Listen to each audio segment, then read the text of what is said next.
बात संकेत में अभी बता देते हैं कि पूज्य श्री महाराज जी को चित्रकूट धाम में प्रत्यक्ष श्री सीताराम जी का दर्शन हुआ था।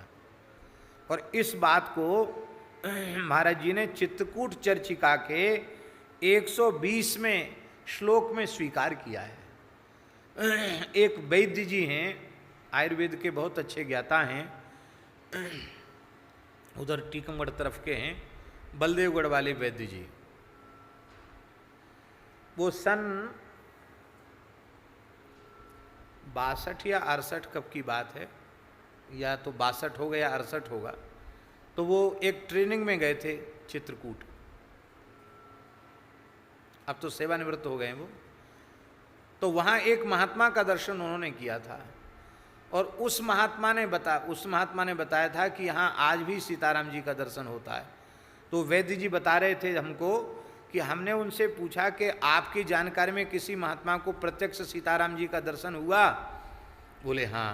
तो महाराज जी का नाम उन महात्मा ने लिया, कहा उनको तो बहुत पहले ही सीताराम जी का प्रत्यक्ष दर्शन यहाँ हुआ था, इस स्थान में दर्शन हुआ था। तो बोले कहाँ लिखा है? तो उन्होंने कहा उन्होंने एक ग्रंथ लिखा, उसमें एक जगह इसका संकेत है।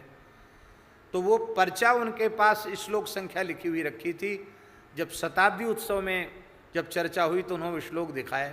हमारा भी ध्यान नहीं गया, हमने जब देखा तो श्लोक मिला।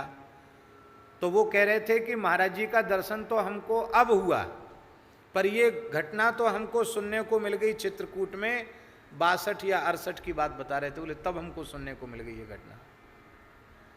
तो उस समय चित्रकूट में ये चर्चा थी कि महाराज जी को दर्शन हुआ।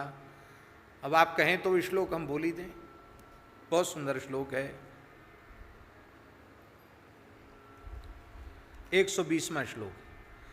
रजः प्रलिप्त पद्म पत्र युक्त वेदिका स्थले मनोरमे सुशेखरे लतान्विते बटे तले विदेह नंदनी युतम नरेश चंद्र भूपतिम नमाम्यहम विचित्रकूट संस्थितम रमापतिम।